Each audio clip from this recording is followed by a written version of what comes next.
मैं अजय सिंह आपका स्वागत करता हूं। सुबह का टाइम है, सर्दी बहुत ज़्यादा है, तो मेरे जहन में एक सवाल आया कि पहले भगवान आया कि इंसान आया? इंसानों ने भगवान को बनाया या भगवान ने पहले इंसानों को बनाया? ये मेरे दिमाग में और जहन में कई दिनों से चल रहा था। तो आज मैं आपके सामने इस सवाल को लेके आया हूँ कि इंसान ने भगवान को बनाया है या भगवान को इंसानों ने बनाया है।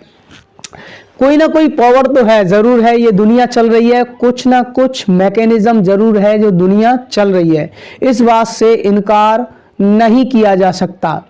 एक स्कॉलर हुए हैं चार्ल्स डार्विन। चार्ल्स डार्विन ने एक पुस्तक लिखी है, ओरिजिन ऑफ स्पीसीज, प्रजातियों की उत्पत्ति। उन्होंने इसमें बताया है कि सबसे पहले एक कोशिकीय जीव का जन्म हुआ था। जो एक कोशिकीय जीव जो पैदा हुआ था वो सबसे पहले पानी के अंदर, वाटर के अंदर पैदा हुआ था। फिर वो एक कोशिकीय जीव देश काल परिस्थितियों और इन्वायरमेंट के हिसाब से, वातावरण के हिसाब से उसमें बदलाव आता गया, और जैसे जैसे उसमें बदलाव आया उसने अलग अलग रूप लेने स्टार्ट कर दिए। तरह तरह के प्राणी बन गए, उस पर तो मैं नहीं जा रहा हूँ। और ऐसा कहा जाता है जो इंसानों का जो विकास हुआ है, एवोल्यूशन हुआ है, वो बानर से हुआ है, एप से हुआ है। जी हाँ, बंदरों से हुआ है, और ये डीएनए के परीक्षण से भी सिद्ध हो चुका है। इस प्रकार डार्विन की थ्योरी है ओरिजिन ऑफ स्पीसीज, काफ़ी हद तक ठीक है ये। तो भाई इंसानों का विकास है वो बानर से हुआ, सही बात है। तो इंसानों का जो सबसे पहले विकास हुआ था, एवोल्यूशन हुआ था, वो अफ्रीका में हुआ था।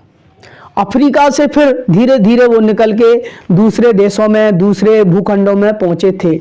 तो सबसे पहले हम देखेंगे जो मानवों की उत्पत्ति हुई है उसका जो काल पीरियड हम लेंगे तो 6 मिलियन ईयर है। वो लगभग आज से 60 लाख वर्ष पहले इंसानों का एवोल्यूशन, इंसानों का जो विकास है वो हो चुका था। इसमें सबसे पहले ये विकास है, ये देखने को मिलता है अफ्रीका में।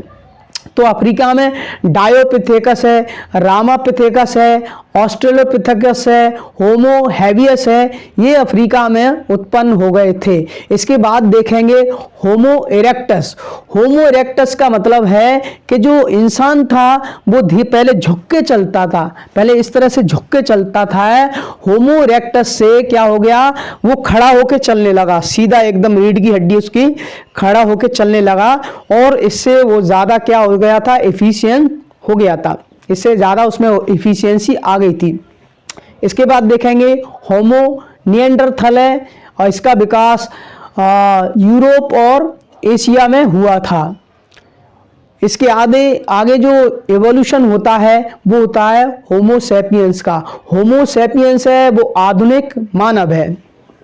इस तरह से क्रमिक विकास से ड्रायोपिथेकस से लेके होमो सैपियंस तक इनका विकास होता गया। पहले इनका जो दिमाग है वो भी काफ़ी छोटा होता था, धीरे धीरे उसमें विकास हो गया, शारीरिक क्षमता भी बढ़ती गई। पहले पूंछ भी लगी होती थी, धीरे धीरे क्या हो गया, इसका विकास हो गया और हम आधुनिक मानव बन गए। अब जब होमो सैपियंस बन गया तो, और इससे पहले भी जो इनका जो रहने का स्थान था, ये रहते थे जंगलों में। कहाँ पे रहते थे?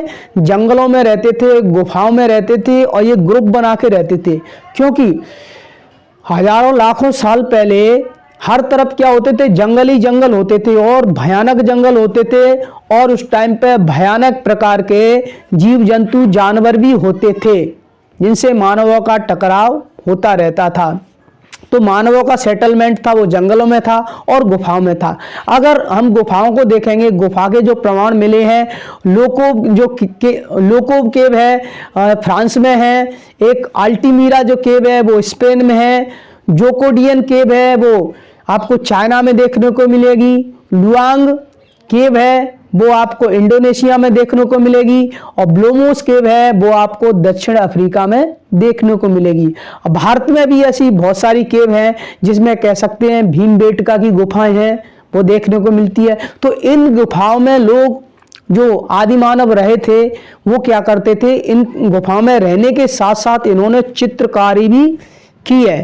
तो बहुत ज़्यादा मात्रा में यहाँ पर इन केव्स में पेंटिंग मिली है। तो तरह तरह की पेंटिंग्स हैं। इन पेंटिंग से पता चला है किस प्रकार से यहाँ पे इंसान रहते थे, क्या खाते थे, किस तरह से रहते थे, कैसे शिकार करते थे, किस तरह के हथियार थे। तो इन गुफाओं के पास से कई प्रकार की हड्डियां मिली हैं, औजार मिले हैं जिनसे ये क्या करते थे, शिकार करते थे। और बहुत सारे जीव जंतुओं की हड्डियां मिली है। इससे पता चलता है क्या क्या चीज़ ये खाते थे। जो भी इनको मिल जाता था वो चीज़ खाते थे। तो ये जंगल गुफाओं में रहते थे। क्यों रहते थे? क्योंकि भयंकर जंगल हुआ करते थे उस टाइम पे। भयंकर ही शिकारी जानवर भी होते थे जो इनका भी शिकार कर लेते थे।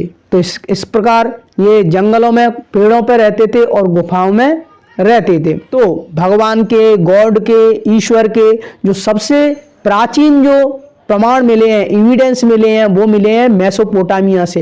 मेसोपोटामिया में ही सबसे पहले मंदिर मिले हैं और कहीं पहले मंदिर नहीं मिलेंगे।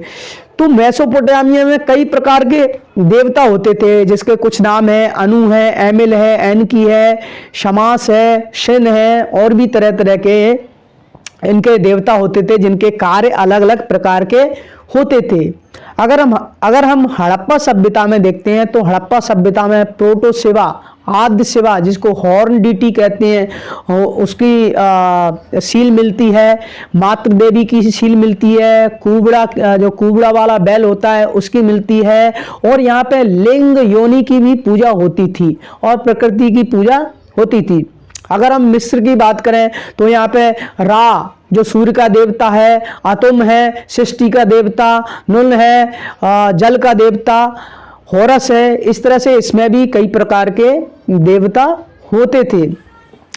अगर हम भारत में बात आ जाए, ऋग्वेद की बात करें, सबसे महत्वपूर्ण ऋग्वेद का देवता था इंद्र, जो देवताओं का राजा था और सबकी रक्षा करता था। युद्ध का भी देवता था। इसका और भी नाम मिलते हैं, इसके पुरंदर और भी कई तरह के नाम मिलते हैं। तो सबसे महत्वपूर्ण जो ऋग्वेदिक देवता था वो इंद्र था।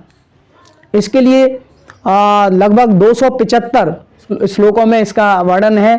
जो दूसरा सबसे महत्वपूर्ण देवता हुआ है वो अग्नि, उसके लिए 200 श्लोक हैं। उसके बाद आता है वरुण आते हैं। तो ये ऋग्वैदिक काल के देवता थे। वहीं आगे जाके देखेंगे उत्तर वैदिक काल में लगभग 1000 BC के बाद देखेंगे तो फिर आते हैं ब्रह्मा, विष्णु, महेश।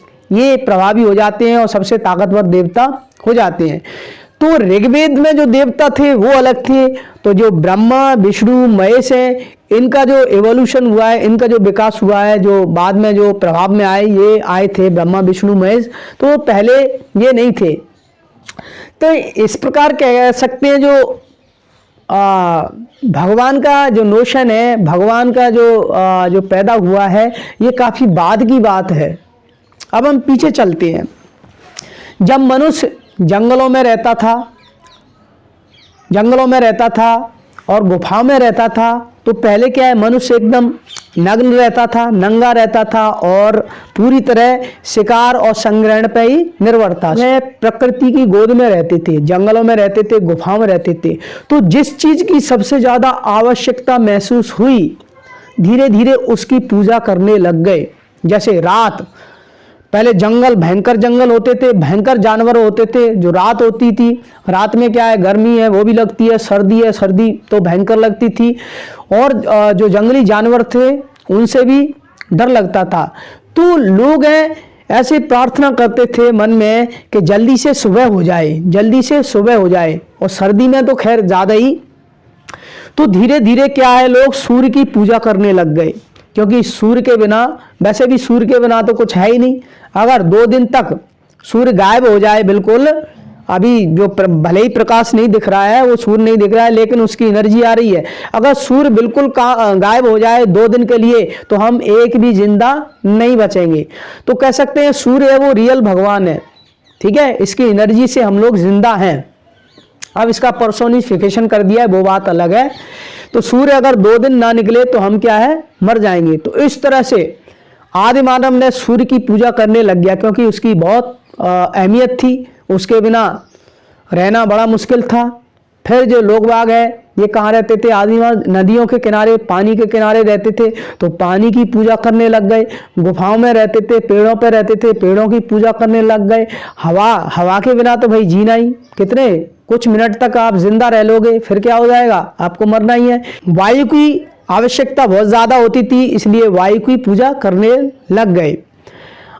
अब एक है जो जंगलों में आग लग जाती है, आग जंगलों की बहुत ज़्यादा कैसी होती है? खतरनाक होती है। जंगलों में आग लग जाती है तो उस आग से कोई भी नहीं बचता है, जानवर इंसान बहुत मर जाते थे। और उस टाइम पे सब जगह क्या थे? जंगल ही जंगल थे। तो एक बार अगर जंगल में आग लग जाती थी तो बहुत सारा विनाश होता था। कहते हैं कि जंगल की आग भयानक होती है। तो जंगल आग से लोग डरने लग गए थे, तो आग से लोग डरे तो इससे पूजा करने लग गए। और आग फिर कैसी हो गई? इनकी रक्षा के लिए भी रक्षक के रूप में इसको आग को यूज करने लगे, अपनी रक्षा के रूप में आग को यूज करने लगे। क्योंकि आग से बड़े बड़े भयंकर जानवर भी क्या हो जाते थे? भाग जाते थे। तो इस प्रकार जो आग थी उसकी पूजा करने लग गए, इसको भगवान बना लिया। तो इस तरह से इन्होंने अपने दिमाग में भगवान बना लिया। और धीरे धीरे जाके जब ये सभ्यता बनी तो इनका जो जिन्होंने अपने भगवान बनाए थे उसका पर्सोनिफिकेशन कर दिया, उनको इंसानों का रूप दे दिए। ठीक है। तो पहले जब इंसान जब पैदा हुआ था, एवोल्यूशन हुआ था, तो क्या हुआ था? इनको भगवान के बारे में पता नहीं था। इंसान के दिमाग से भगवान पैदा हुआ है। फिर बाद में भगवान को सभी जो अच्छे कर्म है, बुरे कर्म है, इससे जोड़ दिया ताकि सोसाइटी में एक लॉ एंड ऑर्डर और व्यवस्था बनी रहे।